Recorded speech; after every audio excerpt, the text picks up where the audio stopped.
You are hard stuck, but not in the way you think. There is always that one person in your team that is holding you back. And no, I am not talking about you. You are beautiful. I'm talking about the 6-7 Venoms to make the game impossible. However, you could turn the unwinnable into winnable by this simple strategy. Insta-lock their Venom.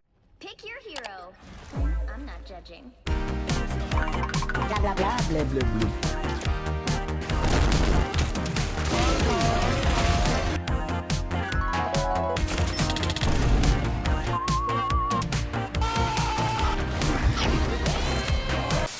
By insta-locking their Venom, you stop them from going 6 and 7. Sounds easy, right?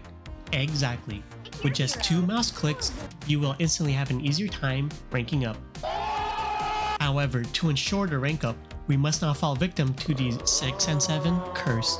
As a former Challenger in League, Predator in Apex, Radiant in Valorant, top 500 in Overwatch, When done. and ranked #1 chess player, I will show you guys how to play Venom to get out of bronze. And when it all fails, blame your supports. Just like in a shot of espresso, there is a golden ratio that makes up what defines a perfect hero in the game. As we discuss his core mechanics, it will slowly unveil the 4 auras that make up the so-called golden ratio. However, do you know what's more important than ranking up? Aura. If you practice these mechanics, then congratulations! You will gain so much aura that when you go to the DMV, everyone who waited 3 hours will want to give you their spot. Your aura remains unmatched. Aura number 1. Mobility. Venom is just like Spider-Man, except but he is not like Spider-Man. Venom is big, Spider-Man is small. As Venom, you have the element of surprise in your kit, intermingled with your mobility. You like wall running in Titanfall? Well, guess what? This guy has it all. Not only that, but you could dive into their backline at Mach 10 speed, delivering a devastating explosion where you could walk away because cool guys don't look at explosions. You can swing away if things smell like a Costco tuna can, and guess what? You can swing around like a freaking kendama. In this clip, the match has just started, and so I make sure to run up the wall, hovering above their spawn, making sure to not expend my swing. I do this because I still have a dive bomb without utilizing my swing, as that is my means to escape. I become extremely patient and wait for the backline. I wait for the perfect moment to strike. I see an opportunity. I dive head on, I use my right click right off the bat and poke them with all of my tentacles.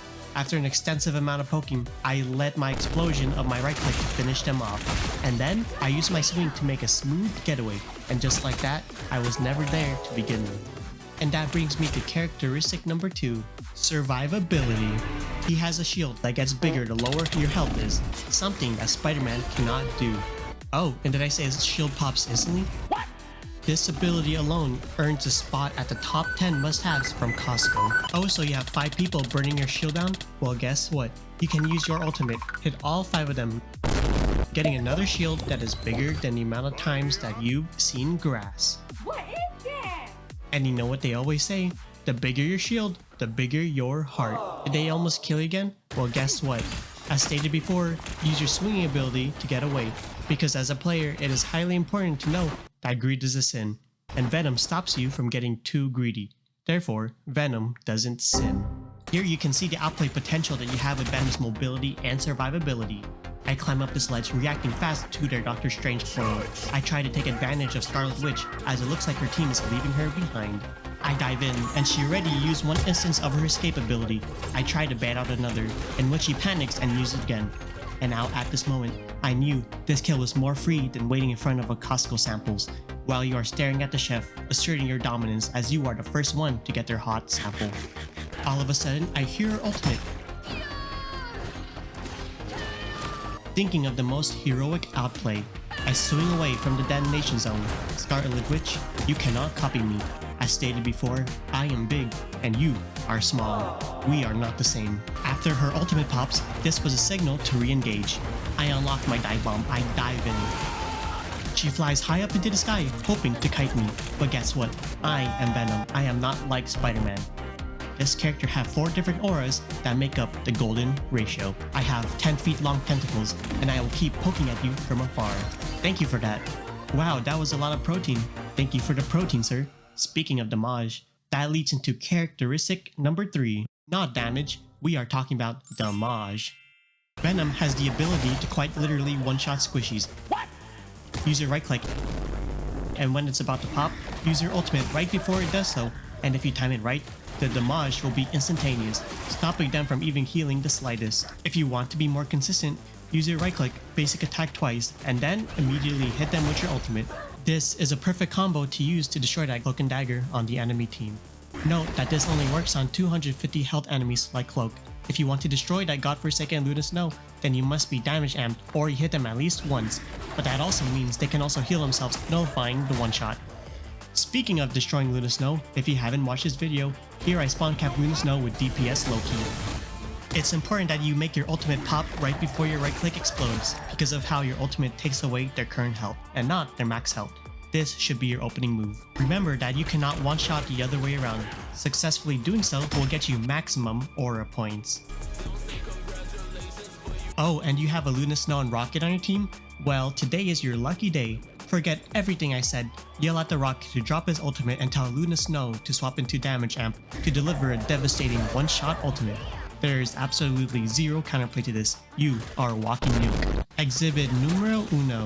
From the high ground, I dive in, I bind to this Rocket. The enemies are clumped up together, so I use my ultimate to have as much as I can to gain a huge shield. But who is that I see? Cloak is being revived by Rocket's revive beacon. Not on my went in Overwatch. When done. I try to destroy the revive beacon before it completes. I was too late. Cloak gets revived, but she hasn't realized at this time. I tag her. She still stands frozen on what to order during launch day of Starbucks Pumpkin Spice. Finally placing her order, I chase her down, delivering a big old death and stealing her pumpkin spice latte. She will remember this for the rest of her life. But it's not over yet. I see Hanzo. I dive into his septic tank and give him a 1,000-yard slap to the face. You cannot make this banana bonkers damage up. They absolutely have a zilcho chance of surviving. Also, pro tip, when using your right click, if it gets bounded to an enemy, even if they are not targetable, the explosion will still do damage to them as shown in the clip. If they see you walking towards them, they would have wished they booked their Spirit Airlines flight last night to Las Vegas, taking an Uber to Gordon Ramsay's Hell Kitchen, ordering a beef Wellington and sticky toffee pudding, because you know what? They are more toasted than a piece of toast. Now that's a lot of damage. Now, speaking of toast, let's get into aura number 4, which is arguably the most important aura and is the final segment that makes up the golden ratio. To recap, Venom has achieved the other 3 auras. Aura number 1, mobility. Aura number 2, survivability. And aura number 3, damage. And finally, aura number 4. To even be capable of achieving the highest level of aura, this character must have the biggest, earthquakiest, scrumptious dance ever.